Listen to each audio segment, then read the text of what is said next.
Hey everyone, and welcome back to another movie review. Sorry that this one's a few days late, but I only just saw the film last night, so I'll get up first thing this morning and review it for you. So today I'll be reviewing the final film in the Hunger Games series, Mockingjay Part 2. So I've been following the series each year as it's been coming out. I've been going with the same group of friends each year to see it at the cinema, so it's been kind of a tradition. So it was good to end that tradition on a high note last night. This film was probably as good as Catching Fire in my opinion, so I reckon Catching Fire and Mockingjay Part 2 are the two standout films in this series. So the film picks up pretty much exactly where Part 1 left off and just continues immediately from there, like there's no joint at all.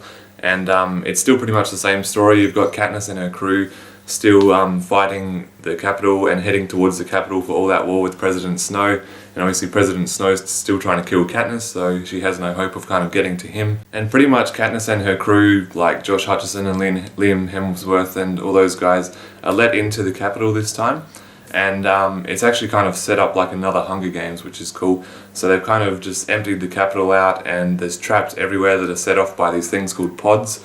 And they're very dangerous, like all of a sudden a machine gun might pop out of a wall and start shooting, or a flamethrower, and there's like giant tar pits that just start coming up out of the ground and building really quick. So everything's just really dangerous and everything's designed to kill them, so it makes it almost impossible for them to get through. They have this device that kind of shows where some of the pods are, but they don't know where all of them are, so yeah, it makes it very dangerous. Also, Peter is still feeling the effects of the drugs that he had in the previous film, so he's kind of, you kind of worry about his character as to what side he's fighting for, because he kind of has these scenes where he just blanks out and becomes another person, a really violent character, so that was good to see, like kind of more tension building there with his character. This film brings back all the casts from the previous film, so you've got Donald Sutherland obviously as President Snow, the main kind of villain. You've got Julianne Moore as President Coin, and you've got Seymour Hoffman back in his final role, I believe this was, before he died.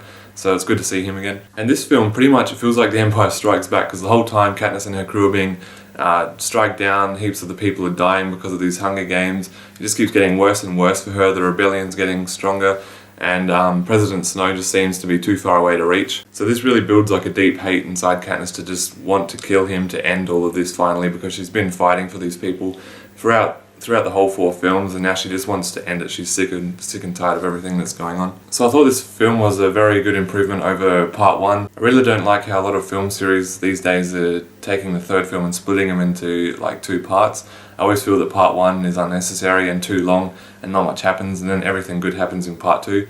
Which is kind of like what happened with this series. Not a lot happens in Part 1, it's kind of all saved for Part 2. Performances were all great. The standout obviously is Jennifer Lawrence again as Katniss. She's just played this role 4 times now in a row and always stayed the same personality and character throughout all 4 films. She always just comes back to that same persona and everything, so it's good to see her playing that character for the final time again. There's also kind of a twist ending towards the end of the film that I guess if you haven't read the book, a lot of people wouldn't be expecting, but I thought it was really well handled.